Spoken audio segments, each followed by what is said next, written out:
शांति 12 अगस्त 2024। बाबा के महावाक्य। मीठे बच्चे, अब वापस घर जाना है, इसलिए बाप को याद करने और अपने चरित्र को सुधारने की मेहनत करो। प्रश्न: अज्ञान नींद में सुलाने वाली बात कौन सी है? उससे नुकसान क्या हुआ है? उत्तर: कल्प की आयु लाखों वर्ष कहना, यही अज्ञान की नींद में सुलाने वाली बात है। इससे ज्ञान नेत्रहीन हो गए हैं, घर को बहुत दूर समझते हैं, बुद्धि में है अभी तो लाखों वर्ष यहाँ ही सुख दुख का पाठ बजाना है, इसलिए पावन बनने की मेहनत नहीं करते हैं। तुम बच्चे जानते हो अभी घर बहुत नजदीक है, अब हमें मेहनत करके कर्मातीत बनना है। ओम शांति।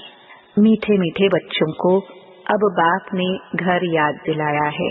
भल भक्ति मार्ग में भी घर को याद करते हैं, परंतु वहाँ जाना कब है, कैसे जाना है, वह कुछ भी नहीं जानते। कल्प की आयु लाखों वर्ष कह देने कारण घर भी भूल गया है। समझते हैं लाखों वर्ष यहाँ ही पाठ बजाते हैं तो घर भूल जाता है। अभी बाप याद दिलाते हैं, बच्चे घर तो बहुत नजदीक है, अब चलेंगे अपने घर। मैं तो तुम बच्चों के बुलावे पर आया हूँ, चलेंगे। कितनी सहज बात है। भक्ति मार्ग में तो पता भी नहीं पड़ता कि कब मुक्ति धाम में जाएंगे। मुक्ति को ही घर कहाँ जाता है। लाखों वर्ष कह देने के कारण सब भूल जाते हैं। बाप को भी तो घर को भी भूल जाते हैं। लाखों वर्ष कहने से बहुत फर्क पड़ जाता है। अज्ञान नींद में जैसे सो जाते हैं, किसको भी समझ में नहीं आता। भक्ति मार्ग में घर कितना दूर बताते हैं। बाप कहते हैं वहाँ मुक्ति धाम में तो अभी जाना है। ऐसे थोड़े ही है तुम कोई लाखों वर्ष भक्ति करते हो, तुमको पता भी नहीं कि भक्ति कब से शुरू हुई है। लाखों वर्ष का हिसाब तो करने की दरकार ही नहीं। बाप को और घर को भूल जाते हैं। यह भी ड्रामा में नोंद है, परंतु नाहेक इतना दूर कर देते हैं। अब बाप कहते हैं, बच्चे घर तो बिल्कुल नजदीक है, अब मैं आया हूँ तुमको ले चलने। घर चलना है, परंतु पवित्र तो जरूर बनना है। गंगा स्नान आदि तो तुम करते आए हो, परंतु पवित्र बने नहीं हो। अगर पवित्र बनते तो घर चले जाते, परंतु घर का भी पता नहीं तो पवित्रता का भी पता नहीं। आधा कल्प से भक्ति की है तो भक्ति को छोड़ते ही नहीं। अब बात कहते हैं भक्ति पूरी होती है। भक्ति में तो अपरंपार दुख रहता है। ऐसे नहीं कि तुम बच्चों ने लाखों वर्ष दुख देखा है। लाखों वर्ष की तो बात ही नहीं। सच्चा सच्चा दुख तो तुमने कलयुग में ही भोगा, जबकि जास्ती विकारों में गंदे बने हो।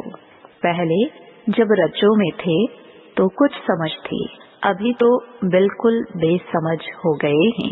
अब बच्चों को कहते हैं सुख धाम चलना है तो पावन बनो। जन्म जन्मांतर के जो पाप सिर पर हैं, उन्हें याद से उतारो। याद से बड़ी खुशी रहेगी।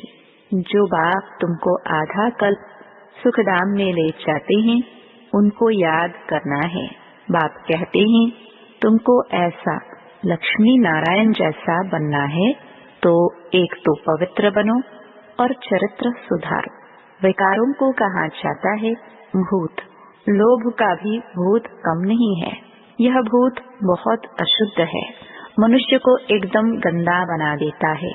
लोभ भी बहुत पाप कराता है। 5 विकार बहुत कड़े भूत हैं, इन सबको छोड़ना है। लोभ को छोड़ना भी ऐसा मुश्किल है जैसे काम को छोड़ना मुश्किल है। मोह को छोड़ना भी इतना मुश्किल हो जाता जितना काम को छोड़ना। छोड़ते ही नहीं।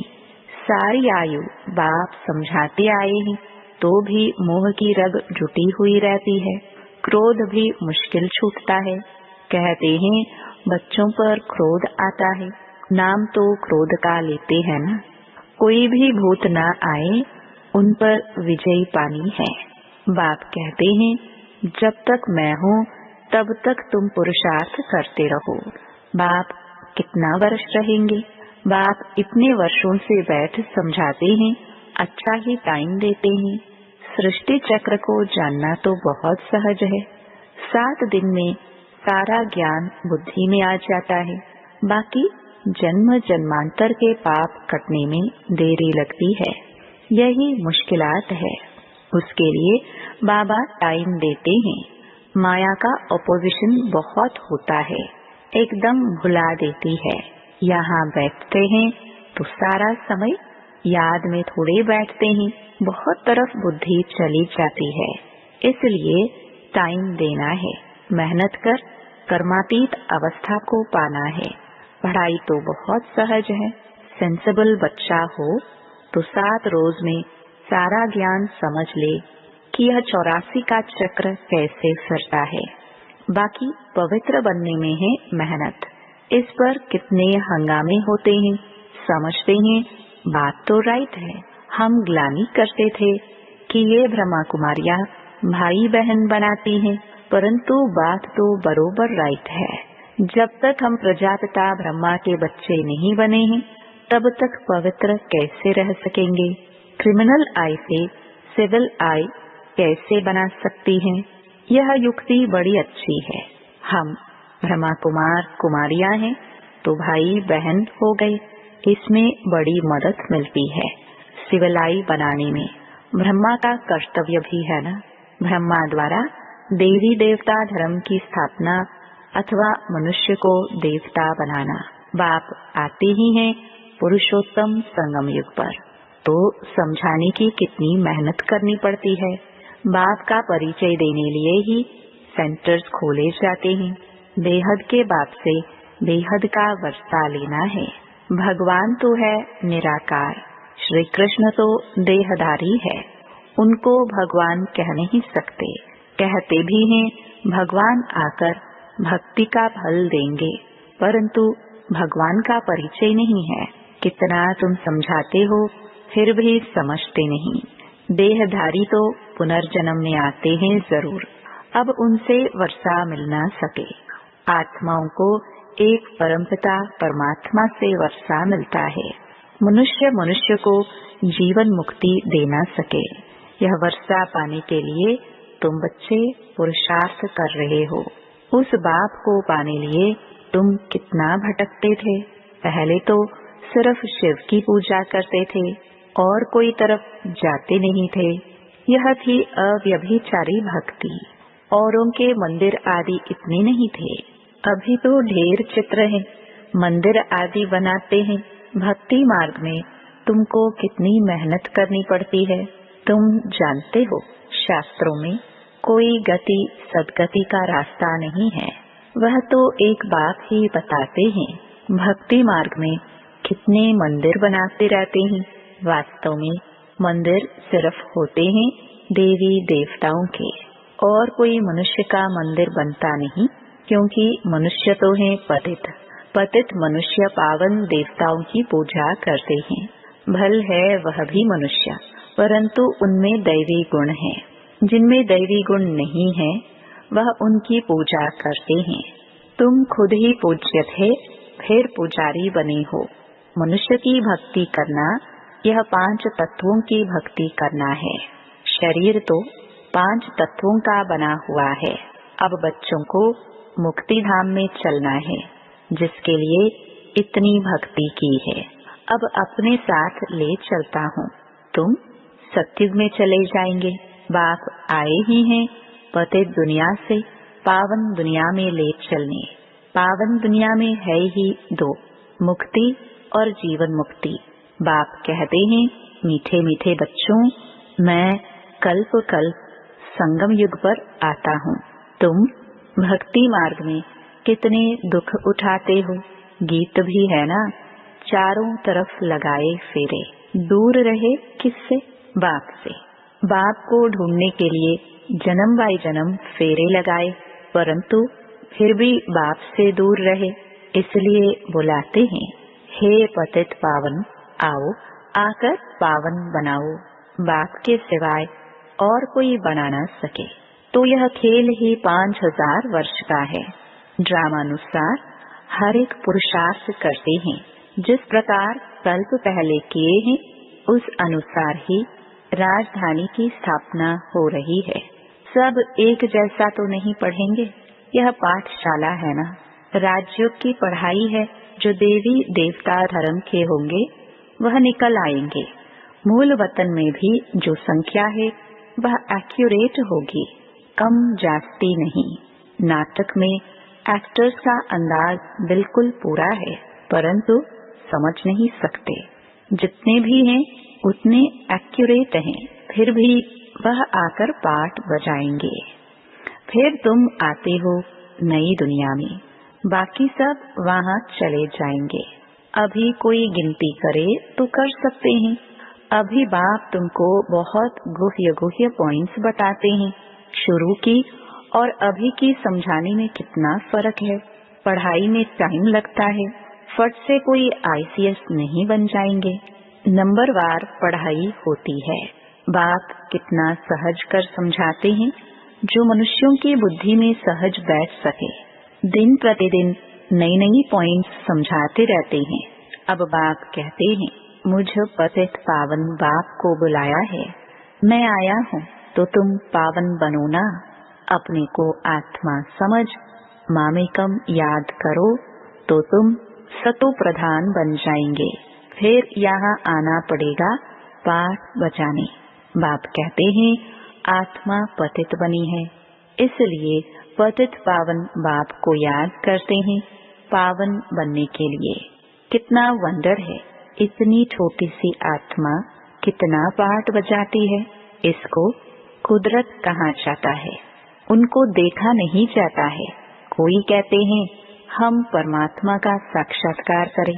बाप कहते हैं इतनी छोटी बिंदी का तुम साक्षात्कार क्या करेंगे। मैं जानने लायक हूँ, बाकी देखना तो मुश्किल है। आत्मा को यह सब कर्मेंद्रियां मिली हुई है पाठ बजाने के लिए। कितना पाठ बजाती हैं, यह वंडर है। कभी भी आत्मा घिसती नहीं। यह है अविनाशी ड्रामा। यह अविनाशी बना बनाया है। कब बना यह पूछ नहीं सकते। इनको अनादि कहा जाता है। मनुष्यों से पूछो रावण को कब से जलाते आए हैं, शास्त्र कब से पढ़ते आए हो, तो कह देते हैं अनादि हैं, पता नहीं है, मुंझे हुए हैं ना। बाप बैठ समझाते हैं हूबहू जैसे बच्चों को पढ़ाते हैं। तुम जानते हो हम बिल्कुल बेसमझ थे, फिर बेहद की समझ आ गई है। वह होती है हद की पढ़ाई, यह है बेहद की। आधा कल्प है दिन, आधा कल्प है रात। 21 जन्म तुम रिंचक भी दुख नहीं पा सकते। कहते हैं ना शल तुम्हारा बाल भी बांका ना हो, कोई दुख दे ना सके। नाम ही है सुखधाम। यहाँ तो सुख है नहीं, मूल बात है पवित्रता की। कैरेक्टर्स अच्छे चाहिए ना। बच्चों को हर बात क्लियर समझाई जाती है, नुकसान और फायदा होता है ना।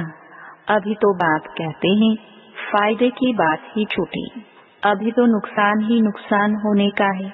विनाश का समय आ रहा है, उस समय देखना क्या क्या होता है। बरसात नहीं होती है तो अनाज की कितनी महंगाई हो जाती है। भल कितना भी कहते हैं 3 वर्ष के बाद बहुत अनाज होगा, फिर भी अनाज बाहर से मंगाते रहते हैं। ऐसा समय आएगा जो एक दाना भी मिल नहीं सकेगा। इतनी आपदाएं आनी हैं, इनको ईश्वरीय आपदाएं कहते हैं। बरसात नहीं पड़ी तो अकाल जरूर पड़ेगा। अभी तत्व आदि बिगड़ने वाले हैं। बहुत जगह तो बरसात नुकसान कर देती है। तुम बच्चे जानते हो बाप आदि सनातन देवी देवता धर्म की स्थापना कर रहे हैं। तुम्हारी एम ऑब्जेक्ट है यह। फिर से तुमको नर से नारायण बनाते हैं। यह बेहद का पाठ बेहद का बाप ही पढ़ाते हैं। जो जैसा पढ़ेगा ऐसा पद पाएगा। बाप तो पुरुषार्थ कराते हैं, पुरुषार्थ कम करेंगे तो पद भी कम पाएंगे। टीचर भी स्टूडेंट को समझाएंगे ना। दूसरे को जब आप समान बनाते हैं तब मालूम पड़ता है यह अच्छी रीति पढ़ते और पढ़ाते हैं। मूल है ही याद की यात्रा।